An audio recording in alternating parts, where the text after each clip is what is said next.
ગઈ તારીખ 8/12/25ના રોજ વલસાડ રેલવે પોલીસ સ્ટેશનમાં સ્ટેશન માસ્ટર દ્વારા માહિતી આપવામાં આવેલ કે વલસાડ પેસેન્જર ટ્રેન છે તેની અંદર એક કોચના બાથરૂમમાંથી નવજાત બાળકી મળી આવેલી છે, જેના આધારે વલસાડ રેલવે પોલીસે સરકાર તરફે ગુનો નોંધી અને આગળની તપાસ હાથ ધરવામાં આવેલી. સમગ્ર તપાસમાં વડોદરા રેલવેની એલસીબીની ટીમ તેમજ વલસાડ રેલવે પોલીસ સ્ટેશનના અધિકારી કર્મચારીઓએ સંયુક્ત રીતે આ તપાસ ચાલુ કરેલી. તપાસ દરમિયાન ભરૂચ, સુરત, વલસાડ અને વાપી જેવા સ્ટેશનો તમામ સ્ટેશનના ફૂટેજીસ તેમજ જે રેલવે સ્ટેશન બહારનો વિસ્તાર છે ત્યાંના પણ સીસીટીવી ફૂટેજને બધા મેળવીને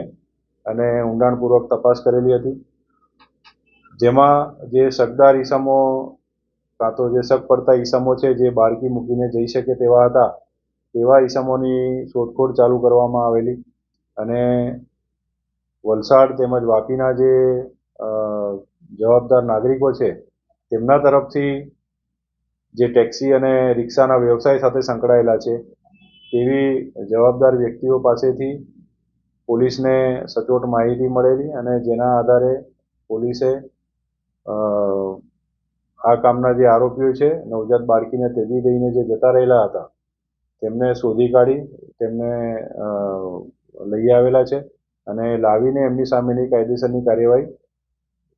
હાથ ધરવામાં આવી છે.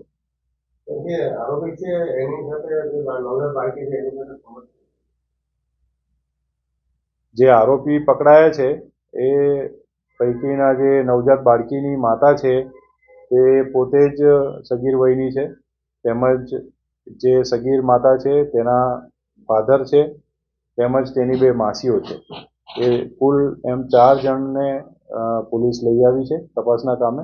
અને એમાં જે કાયદાના સંઘર્ષમાં આવેલી બાળકી તેમજ તેમના જે પરિવારજન છે એટલે ફાધર અને